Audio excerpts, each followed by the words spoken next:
Hello दोस्तों, नमस्कार। आपका स्वागत है मेरे चैनल पे। फिजिक्स के जो पार्ट थे है ना, छोटे छोटे से हम वो लेके आए हैं जिसमें पूरी फिजिक्स कंप्लीट हो जाएगी। हम वैसे पार्ट लेके आए हैं।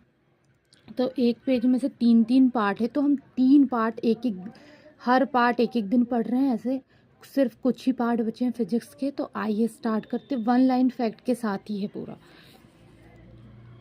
प्राकृतिक चुंबक फेरस लोह ऑक्साइड Fe3O4 है, जिसका आकार निश्चित नहीं होता है। ठीक है। प्राकृतिक चुंबक फेरस लोह ऑक्साइड Fe3O4 है, जिसका आकार निश्चित नहीं होता है। ट्रांसफार्मर विद्युत चुंबकीय प्रेरण के सिद्धांत पर कार्य करता है, याद रखिएगा। माइक्रोफोन भी विद्युत चुंबकीय प्रेरण के सिद्धांत पर कार्य करता है। ट्रांसफार्मर और माइक्रोफोन दोनों क्यों विद्युत चुंबकीय प्रेरण पर इसलिए कार्य करता है, एक तरफ से आप उसको चीजें देते हो, वो दूसरे तरफ से रिप्लाई करता है, इसलिए विद्युत चुंबकीय प्रेरण के सिद्धांत पर कार्य करता है। कैथोड किरणें आदर्श किरणें होती हैं, याद रखिएगा। कैथोड किरणों का वेग प्रकाश के वेग का 1/10 गुना होता है। कैथोड किरणों का वेग प्रकाश के वेग का। हवाई जहाज में फाउंटेन पेन से स्याही बाहर निकल जाती है क्योंकि ऊंचाई बढ़ने से दाब में कमी होती है। जहाज में फाउंटेन पेन से स्याही बाहर निकल जाती है क्योंकि ऊंचाई बढ़ने से वायुमंडल दाब में कमी होती है, याद रखिएगा। एक स्थित चुंबक का हमेशा उत्तर उत्तर तथा दक्षिण दक्षिण को दर्शाता है। कौन? एक स्थिर चुंबक हमेशा उत्तर उत्तर में और तथा दक्षिण दक्षिण दर्शाता है। एक पास्कल 10⁵ पास एक बार, एक जो बार है वो 10⁵ मतलब 10⁵ पास्कल के बराबर होता है। ऐसे भी याद रख सकते हैं आप। एक बार। बर्फ के दो टुकड़े को आपस में दबाने पर टुकड़े आपस में चिपक जाते हैं क्योंकि दाब अधिक होने से बर्फ का गलनांक घट जाता है। हम बर्फ के दो टुकड़े को आपस में रगड़ जाएंगे तो दाब अधिक होने से बर्फ का गलनांक घट जाएगा। आप इतनी बात याद रख सकते हैं। जब प्रकाश वायु से कांच में जाता है तो उसका तरंग दैर्घ्य घटता है। प्रकाश जो है वो वायु से कांच में जाता है तो उसका तरंग दैर्घ्य घटता है। इतना भी आप याद रख सकते हैं। बैगनी रंग का अपवर्तनांक सबसे अधिक होता है, बैगनी रंग का, और लाल रंग का सबसे कम। अपवर्तनांक बोल रहा है वो, है ना। श्वेत प्रकाश 7 रंगों का विभाजन होता है।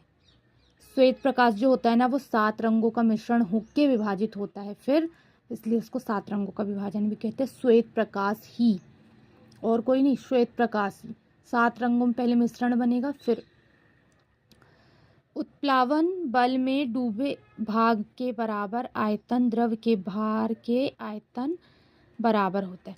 उत्प्लावन बल में जो डूबे भार के बराबर आयतन होता है वो द्रव के भार के बराबर उसका आयतन होता है, ऐसा बोल रहा है। किसी वस्तु का भार निर्वात में अधिकतम होता है। किसी वस्तु का भार निर्वात में अधिकतम होता है। पृष्ठ तनाव का मात्रक जो है वो न्यूटन प्रति मीटर होता है। पृष्ठ तनाव का मात्रक न्यूटन प्रति मीटर होता है, मतलब Nm माइनस न्यूटन का N, मीटर का M और इनवर्स मतलब माइनस ऊपर जाता है। न्यूटन प्रति मीटर होता है तो न्यूटन मीटर इनवर्स। दूर की वस्तु को देखने के लिए टेलीस्कोप का प्रयोग किया जाता है, सबको पता है। पृथ्वी के भौगोलिक तथा चुंबकीय अक्ष के बीच का कोण जो होता है वो 18 डिग्री का होता है। पृथ्वी की भौगोलिक और चुंबकीय अक्ष के बीच 18 डिग्री। फ्यूज तार का गलनांक बहुत कम होता है, याद रखिएगा। फ्यूज तार का जो गलनांक होता है वो बहुत कम था। पाराश्रव्य तरंगों का उपयोग संकेत भेजने में किया जाता है। पाराश्रव्य जो तरंगे है उसका उपयोग संकेत भेजने में किया जाता है।